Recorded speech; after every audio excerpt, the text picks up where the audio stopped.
എല്ലാവർക്കും നമ്മുടെ പുതിയ വീഡിയോയിലേക്ക് സ്വാഗതം. ഇന്നത്തെ നമ്മുടെ റെസിപ്പി ഗോതമ്പ് പൊടിയും മുട്ടയും വെച്ചിട്ടുള്ള നല്ല ടേസ്റ്റി ആയിട്ടുള്ള ഒരു പലഹാരമാണ്. നമ്മുടെ വീടുകളിൽ സാധാരണ കാണുന്ന ചേരുവകൾ മാത്രം മതി ട്ടോ നമുക്കിത് ഉണ്ടാക്കിയെടുക്കാൻ വേണ്ടിയിട്ട്. അപ്പോൾ നമുക്കത് എങ്ങനെയാണ് തയ്യാറാക്കുന്നതെന്നൊന്ന് നോക്കാം.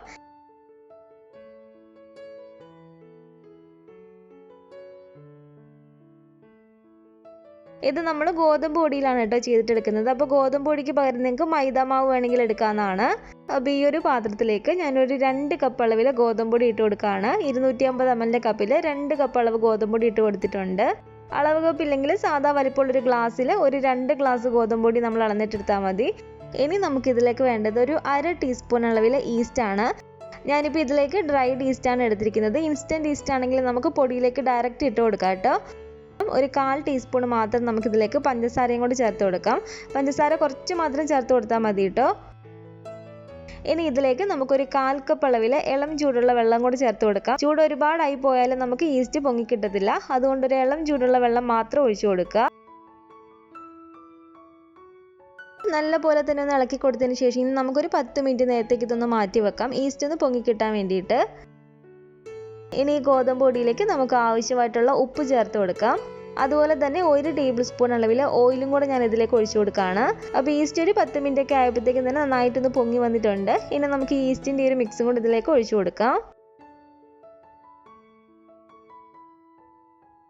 അതിനുശേഷം ഇതുപോലെ സ്പൂൺ വെച്ചിട്ടോ അല്ലെങ്കിൽ കൈ വെച്ചിട്ടോ തന്നെ നമ്മൾ നന്നായിട്ടൊന്ന് മിക്സ് ചെയ്ത് കൊടുക്കുക. ഇതുപോലെ നമ്മളൊന്ന് മിക്സ് ചെയ്തതിന് ശേഷം ഇനി നമുക്ക് ആവശ്യത്തിനുള്ള വെള്ളം ഒഴിച്ച് കൊടുത്തിട്ട് നല്ല മയത്തിൽ തന്നെ ഇതൊന്ന് കുഴച്ചിട്ടെടുക്കണം. പച്ചവെള്ളത്തിലല്ല നമ്മളിത് കുഴക്കുന്നത്, ഒരു ഇളം ചൂടുള്ള വെള്ളം ഒഴിച്ച് കൊടുത്തിട്ടാണ് നമ്മളിത് കുഴച്ചിട്ടെടുക്കുന്നത്. ഞാനിപ്പോൾ ഇവിടെ 1 കപ്പ് വെള്ളം എടുത്തിട്ടുണ്ട്. ഇത്രയും വെള്ളത്തിൻ്റെ ആവശ്യം നമുക്ക് വരത്തില്ല. 2 കപ്പ് മാവായതുകൊണ്ട് ഏകദേശം ഒരു 3/4 കപ്പ് അടുത്ത് നമുക്ക് വെള്ളത്തിൻ്റെ ആവശ്യം വരത്തുള്ളൂ. അപ്പോൾ ഇതുപോലെ കുറച്ച് വെള്ളം ഒഴിച്ച് കൊടുത്തിട്ട് നല്ല മയത്തിൽ തന്നെ നമ്മൾ ചപ്പാത്തിയൊക്കെ ആക്കുന്നതിലും കുറച്ചും കൂടി നല്ല മയത്തിൽ നമുക്കിതൊന്ന് കുഴച്ചിട്ടെടുക്കാം.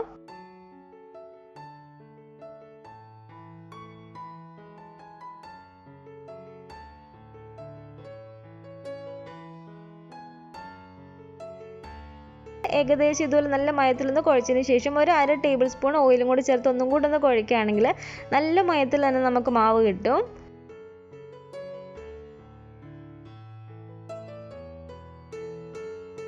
അപ്പോൾ കുറച്ച് വെള്ളം ഒഴിച്ച് കൊടുത്തിട്ട് നല്ല മയത്തിൽ തന്നെ ഞാൻ ഇവിടുന്ന് കുഴച്ചെടുത്തിട്ടുണ്ട്.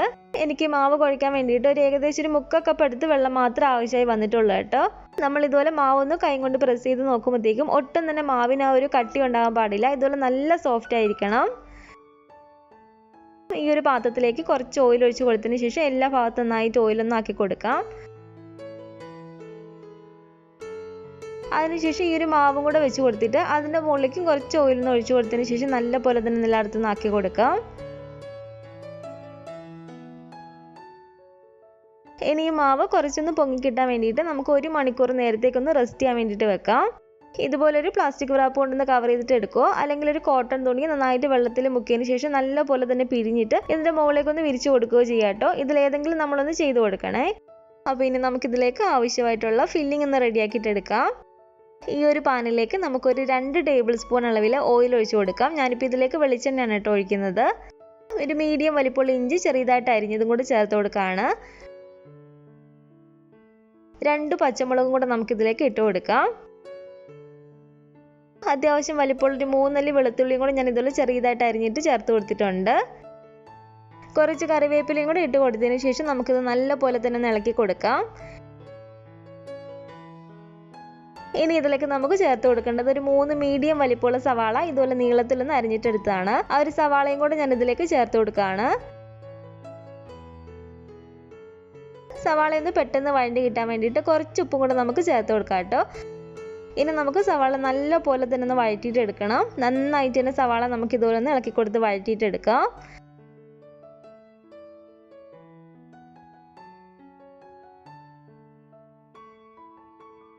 അപ്പോൾ സവാളയാണെങ്കിൽ ഇതുപോലെ നമുക്ക് നന്നായിട്ടൊന്ന് വഴണ്ടി കിട്ടിയിട്ടുണ്ട്. ഇനി നമുക്കിതിലേക്ക് ആവശ്യമായിട്ടുള്ള പൊടികളൊക്കെ ചേർത്ത് കൊടുക്കാം.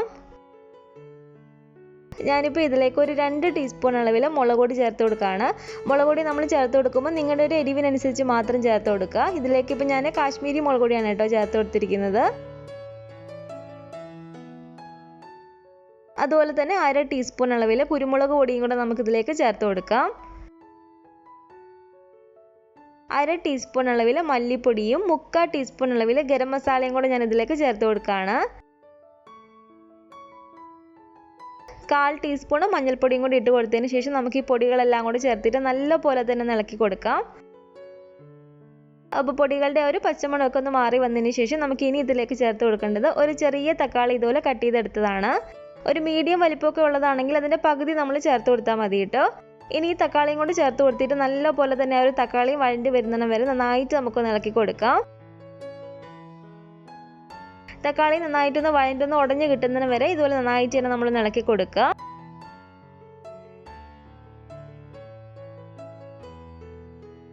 ഇതിലൊരു സ്വല്പം ഉപ്പിൻ്റെ ഒരു കുറവുണ്ട് കേട്ടോ. ഉപ്പും കൂടെ ഞാൻ ഇതിലേക്ക് ചേർത്ത് കൊടുത്ത് ഒന്നും കൂടെ ഇളക്കുകയാണ്.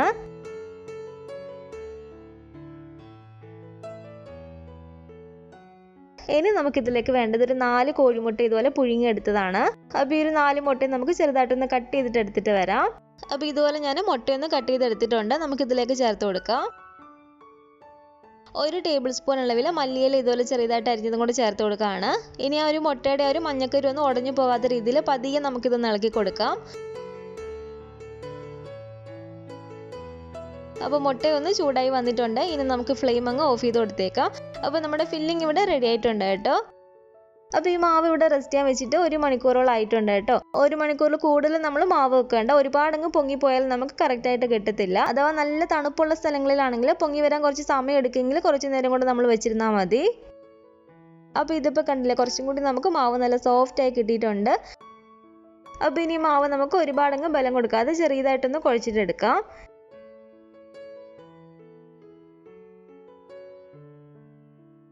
ഇനി ഈ മാവിൽ നിന്ന് കുറച്ച് മാവ് ഇതുപോലെ എടുത്തിട്ട് നമുക്ക് കൈ കൊണ്ട് ഇതുപോലെ ഒന്ന് പരത്തിയെടുക്കാം. മാവ് നല്ല സോഫ്റ്റ് ആയതുകൊണ്ട് തന്നെ നമ്മൾ കൈ കൊണ്ട് ഇതുപോലെ നാക്കുമ്പോൾ തന്നെ നന്നായിട്ടൊന്ന് പരന്ന് വരും കേട്ടോ.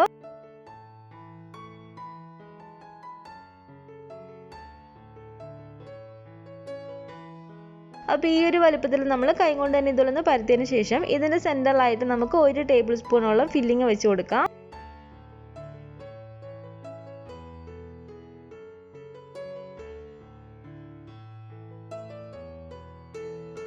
അതിനുശേഷം ഈ ഒരു അറ്റം എല്ലാം കൂടെ നല്ലപോലെ തന്നെ ഇതുപോലെ ഒന്ന് ഒട്ടിച്ചിട്ട് കൈ കൊണ്ട് വീണ്ടും ഒന്ന് ഉരുട്ടിയെടുക്കുക.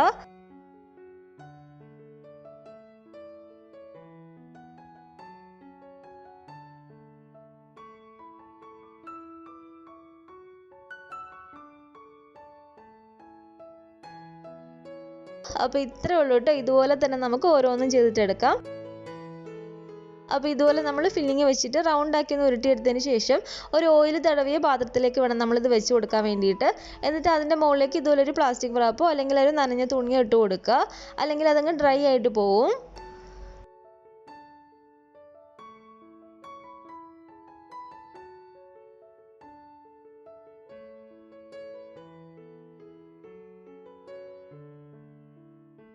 അപ്പോൾ നമ്മുടെ മാവിലെല്ലാം തന്നെ ഞാൻ ഫില്ലിംഗ് ആക്കി ഇതുപോലെ ഒന്ന് റൗണ്ട് ആക്കി ഉരുട്ടിയെടുത്തിട്ടുണ്ട്.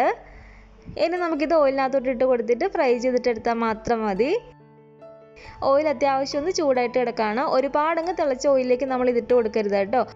ഓയിൽ ഒരുപാടങ്ങ് ചൂടായിട്ട് കിടക്കുകയാണെങ്കിൽ പെട്ടെന്ന് തന്നെ ഇതിൻ്റെ പുറമേക്ക് അങ്ങ് കളർ മാറി വരും. പക്ഷെ ഉള്ളിൽ നമുക്ക് അത്രയ്ക്കങ്ങ് വെന്ത് കിട്ടത്തുമില്ല. അപ്പോൾ അതുകൊണ്ട് തീ നന്നായിട്ട് കുറച്ചിട്ട് ഒരു മീഡിയം ചൂടിൽ വെച്ചിട്ട് വേണം നമ്മളിത് ഫ്രൈ ചെയ്തിട്ട് എടുക്കാൻ വേണ്ടിയിട്ട്. ഇതുപോലെ തിരിച്ചും മറിച്ചിട്ട് കൊടുത്തിട്ട് ഒരു ഗോൾഡൻ ബ്രൗൺ കളറായി വരുമ്പോഴത്തേക്കും നമുക്കിതങ്ങ് എടുക്കാവുന്നതാണ്. അപ്പോൾ ഇതിപ്പോൾ ഇവിടെ ഇതിൻ്റെ ഒരു കളറൊക്കെ മാറി വന്നിട്ടുണ്ട്. ഇതുപോലെ തന്നെ നമുക്ക് ഓരോന്നും ഫ്രൈ ചെയ്തിട്ട് എടുക്കാം.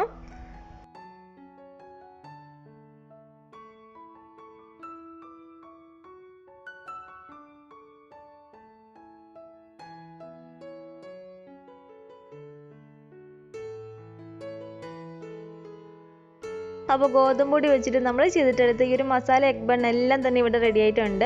ഫില്ലിംഗ് ഒക്കെ റെഡിയാക്കി എടുക്കാൻ ഈസിയാണ്. പിന്നെ ഒരു മാവ് പൊങ്ങി വരുന്ന ഒരു സമയം മാത്രമേ ആവുന്നുള്ളൂ. അപ്പോൾ മൈദ മാവ് ഒന്നും ഉപയോഗിക്കാത്തവർക്കാണെങ്കിലും ചെയ്തിട്ടെടുക്കാൻ പറ്റിയ നല്ലൊരു റെസിപ്പിയാണ് കേട്ടോ. നല്ല ചൂട് ചായയുടെ കൂടെയൊക്കെ ഇതുപോലെ സോസ് കൂട്ടി കഴിക്കാൻ നല്ല ടേസ്റ്റി ആയിട്ടുള്ളൊരു പലഹാരം തന്നെയാണ്. അപ്പോൾ ഈ ഒരു റെസിപ്പി നിങ്ങൾക്ക് എല്ലാവർക്കും ഇഷ്ടപ്പെട്ടെന്ന് കരുതുന്നു. ഇഷ്ടപ്പെട്ടെങ്കിൽ തീർച്ചയായിട്ടും ഒന്ന് ട്രൈ ചെയ്ത് നോക്കാം കേട്ടോ. ഉണ്ടാക്കി നോക്കിയിട്ട് നിങ്ങളുടെ അഭിപ്രായങ്ങളൊക്കെ മറക്കാതെ തന്നെ നമ്മുടെ കമൻറ്റ് ബോക്സിൽ വന്ന് അറിയിക്കുക. അതുപോലെ തന്നെ നമ്മുടെ വീഡിയോ ആരെങ്കിലും ആദ്യമായിട്ട് കാണുന്നുണ്ടെങ്കിൽ താഴെ കാണുന്ന റെഡ് സബ്സ്ക്രൈബ് ബട്ടണും കൂടെ ഒന്ന് പ്രസ് ചെയ്ത് സപ്പോർട്ട് ചെയ്യണേ. കൂട്ടത്തിലെ കാണുന്ന ബെല്ലൈക്കണും കൂടെ ഒന്ന് ക്ലിക്ക് ചെയ്ത് അതിൽ ഓൾ എന്ന ഓപ്ഷൻ തന്നെ കൊടുക്കുകയാണെങ്കിൽ ഞാൻ പുതിയ റെസിപ്പികളൊക്കെ ഇടുമ്പോൾ നിങ്ങൾക്ക് അതിൻ്റെ നോട്ടിഫിക്കേഷൻ കിട്ടുന്നതായിരിക്കും. ഇൻഷാ അല്ലാഹ് വീണ്ടും നമുക്ക് ഇതുപോലെ നല്ലൊരു റെസിപ്പിയായിട്ട് കാണാം.